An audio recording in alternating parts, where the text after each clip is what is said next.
Dear students, good morning. आज हम अगले टॉपिक पर चर्चा करेंगे।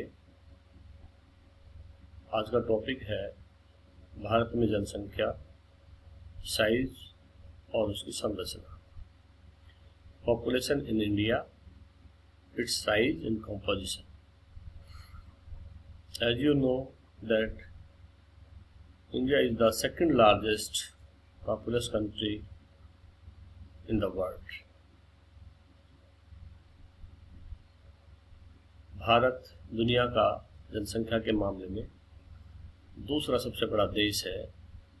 सबसे अधिक जनसंख्या है वो चाइना की है। जनसंख्या के इतिहास पर हम गौर करें तो हम पाते हैं कि देश में पहली जनगणना 1891 में पहली जनगणना हुई थी, जिसको कंपैरेटिवली एक व्यवस्थित जनगणना के रूप में माना जाता है। उसके बाद हर प्रति 10 वर्ष बाद देश में जनगणना हो रही है। 2011 की जनसंख्या के मुताबिक हम जनसंख्या के आकार और उसकी संरचना की बात यहाँ करेंगे।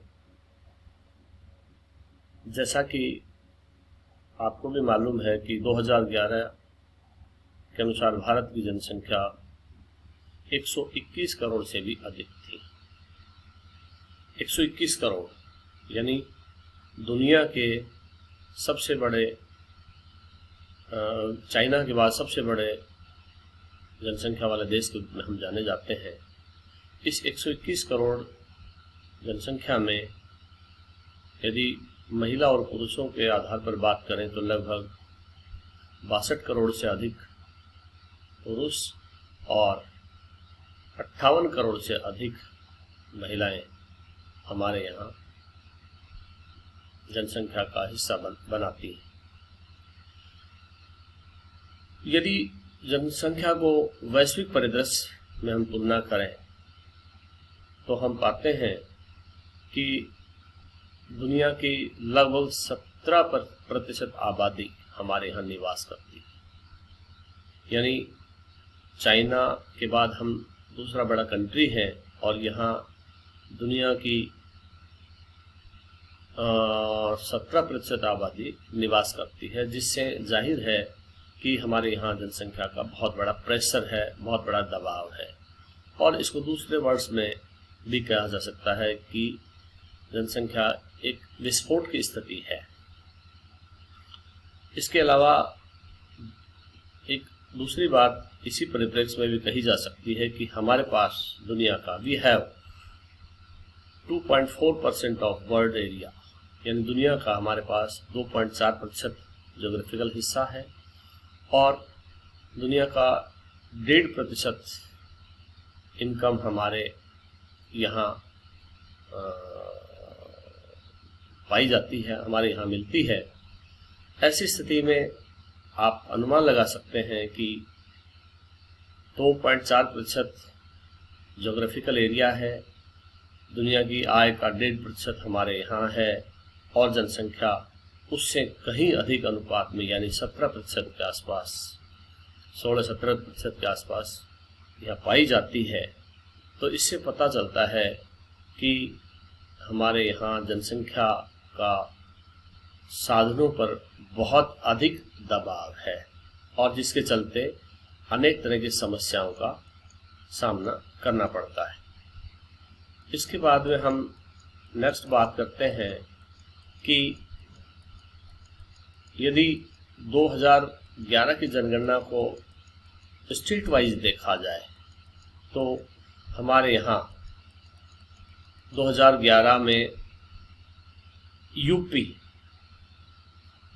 सबसे अधिक जनसंख्या वाला प्रदेश था, जिसकी जनसंख्या 19 करोड़ 95 लाख यानी लगभग 20 करोड़ के आसपास हमारे यहाँ यूपी में जनसंख्या पाई जाती है, जो कि दुनिया के कई बड़े देशों की तुलना में अधिक है।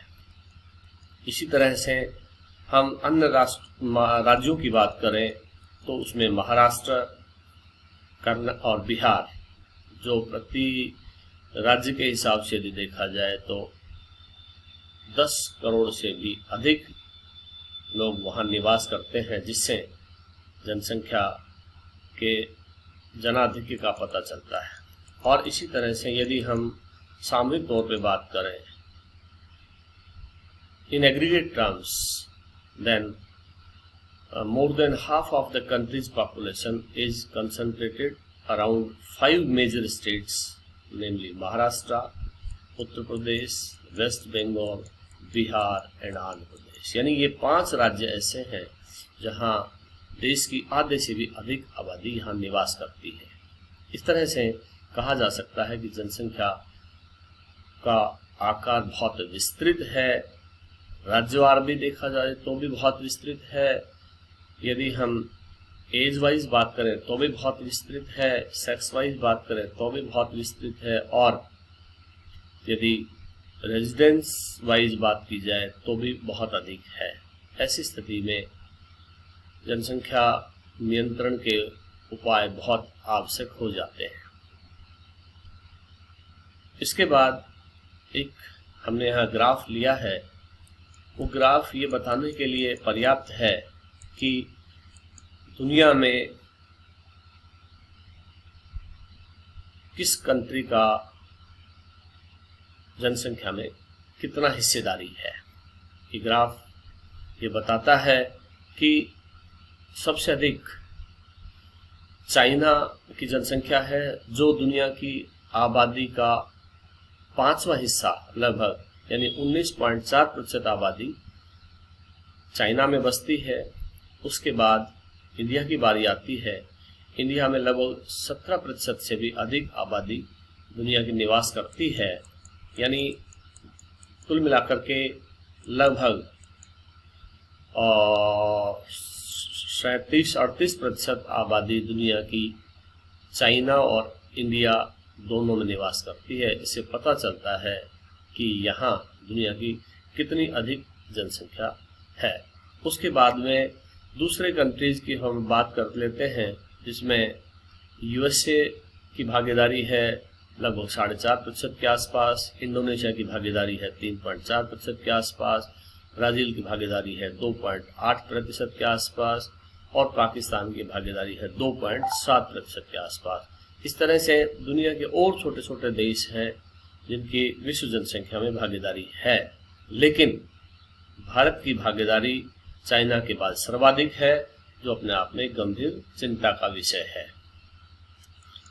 यह जनसंख्या का आकार देश के आर्थिक विकास को प्रभावित करता है, क्योंकि भारत में बड़े पैमाने पर बेरोजगारी के चलते यहाँ साधनों का अंडर यूटिलाइजेशन होता है, उनका उचित उपयोग नहीं हो पाता है।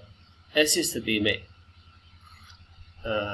इस बात पर गंभीर रूप से विचार किया जाना चाहिए कि जनसंख्या को लेकर के एक विवेकशील नीति बनाई जानी चाहिए, ताकि आने वाले समय में और अधिक संसाधनों पर बढ़ते हुए दबाव को कम किया जा सके। इसके बाद हम अपने स्टेट राजस्थान की बात कर लेते हैं कि राजस्थान भी, because Rajasthan is a largest state in India as far as geographical area is concerned, and it has 5.6% of the total population of India. It means we are the largest state. We have around 10% of geographical area in India, while the share of population is around 5 to 6%. So it indicates that in Rajasthan the density of population is quite low than national average. इसके बाद में कुछ और figures हैं जो ये बताते हैं कि भाई राजस्थान स्टेट के अलावा दूसरे तो कुछ स्टेट्स हैं जिनकी जनसंख्या के भी बड़ी भागीदारी हमारे यहाँ इसमें है। इसके बाद हम दूसरे उदाहरण को लेकर के बात करते हैं, जिसमें ये बताया गया है कि size of population state wise, यानी भारत में 29 स्टेट्स हैं, उन 29 स्टेट्स की जनसंख्या का भारत की कुल जनसंख्या में कितना कितना योगदान है, ये भी आप इसमें देख सकते हैं। इसके बाद जो एक अन्य महत्वपूर्ण बिंदु है वो ये है कि which are the factors affecting size of population in India, यानी भारत में जनसंख्या के आकार को प्रभावित करने वाले कौन कौन से तत्व हैं, उनको भी हमने ग्राफ के माध्यम से समझाया है। आशा है आपके लिए और अधिक समझना आसान होगा। इसमें सबसे बड़ा जो फैक्टर है वो है यहाँ की नेटैलिटी, उसके बाद दूसरा यहाँ पे मॉर्टेलिटी, तीसरा है इमिग्रेशन और चौथा इमाइग्रेशन। यानी इस तरह 4 फैक्टर हैं जिनकी वजह से जनसंख्या का आकार बढ़ता है, चाहे वो जन्म दर हो, चाहे प्रवासियों का यहाँ आगमन हो, या शरणार्थियों का यहाँ पे आगमन हो, या फिर हमारे यहाँ मूल रूप से जो ओरिजिनली रह रहे हैं उन लोगों के कारण जनसंख्या के आकार में वृद्धि होती है। इसके बाद एक हमने अगला ग्राफ लिया है, उस ग्राफ में ये बताने का प्रयास हुआ है जो बड़ा इंटरेस्टिंग है आप लोगों के लिए और आपको समझने में बहुत आसानी रहेगी कि हमारे यहाँ की जो स्टेट्स हैं वो दुनिया के कौन कौन से देशों के बराबर जनसंख्या वाले हैं। ये बड़ा इंटरेस्टिंग है और ये मैंने जानबूझकर इसलिए रखा है ताकि आप लोगों को ये चीज़ ठीक से समझ में आए कि हमारे यहाँ जैसे राजस्थान की हम बात करें तो राजस्थान की जनसंख्या यूनाइटेड किंगडम यानी इंग्लैंड से भी कहीं अधिक है। उत्तर प्रदेश की जनसंख्या है वो पाकिस्तान से भी कहीं अधिक है। इसी तरह से मध्य प्रदेश की जनसंख्या है वो जर्मनी से भी कहीं अधिक है। गुजरात की जनसंख्या है वो इटली से भी कहीं अधिक है। उसके बाद महाराष्ट्र की जनसंख्या है वो जापान से भी कहीं अधिक है। तो इस तरह से ये आपको समझने में काफ़ी मदद करेगा। इस तरह से आज का टॉपिक को मैं यही विराम देता हूँ। इसके बाद हम कल बात करेंगे composition of population in India यानी भारत में जनसंख्या की संरचना। बहुत बहुत धन्यवाद।